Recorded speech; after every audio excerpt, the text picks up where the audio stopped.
Donc, nous avons normalement deux types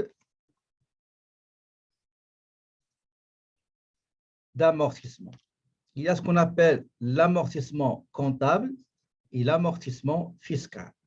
Donc, amortissement comptable et amortissement fiscal. Amortissement fiscal, c'est ce qu'on a vu ensemble. On va choisir l'une des trois méthodes, soit l'amortissement linéaire, soit l'amortissement en fonction de l'utilisation de l'actif immobilisé, ce qu'on a appelé, on appelle ça amortissement fonctionnel ou bien amortissement proportionnel à l'utilisation.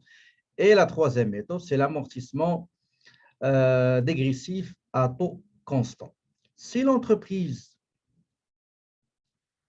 ne veut pas opter pour l'amortissement comptable, elle peut opter pour l'amortissement fiscal. Qu'est-ce que ça veut dire l'amortissement fiscal? L'amortissement fiscal, il s'agit de deux choses. La première chose, on va classifier et classer les immobilisations dans des catégories. D'accord? Donc, une catégorie peut englober des différents actifs immobilisés. Deuxième chose, le taux qu'on va utiliser, c'est le taux dégressif à taux constant. D'accord? Donc, ça, la différence entre l'amortissement fiscal et l'amortissement comptable. Et comme vous le savez, chaque catégorie, comme on a fait par exemple les taux il y a fait des taux d'amortissement, pour l'amortissement fiscal, il y a des taux. D'accord? Donc, je vous ai mis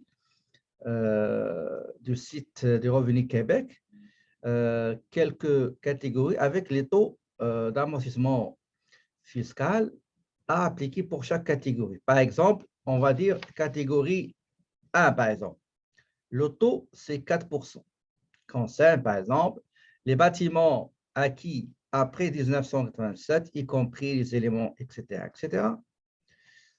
Catégorie 8, par exemple, le taux, c'est 20%, qui va englober équipement, mobilier et équipement de bureau, machinerie et outillage, non compris dans une autre catégorie, parce qu'on ne peut pas, une seule catégorie, on ne peut pas appliquer pour une seule, pour une catégorie qui contient un élément qui se trouve dans une autre catégorie.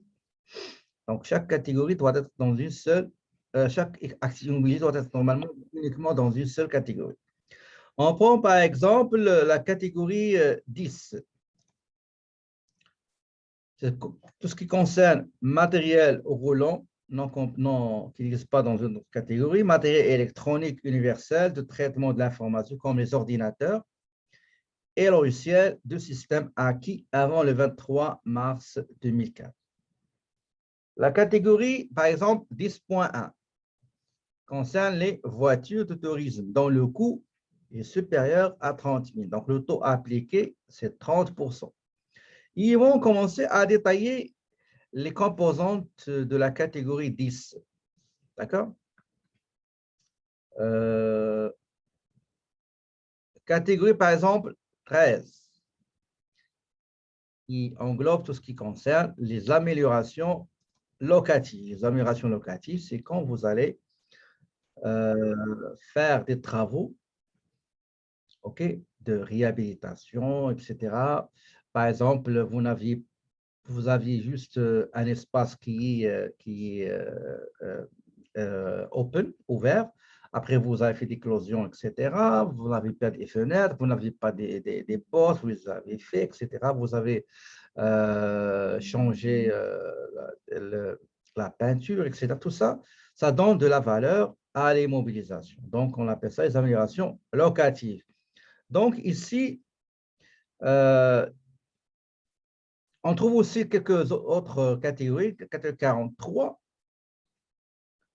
ce qui concerne les biens acquis après 25 février 92, etc., pour la fabrication et transformation. Moi, je ne vais pas détailler tout ça. Ça ne se trouve pas dans le manuel, mais j'ai tiré du site officiel du Revenu Québec. catégorie 29, catégorie 45, catégorie 50, etc. OK? Donc, ça, on appelle ça l'amortissement fiscal.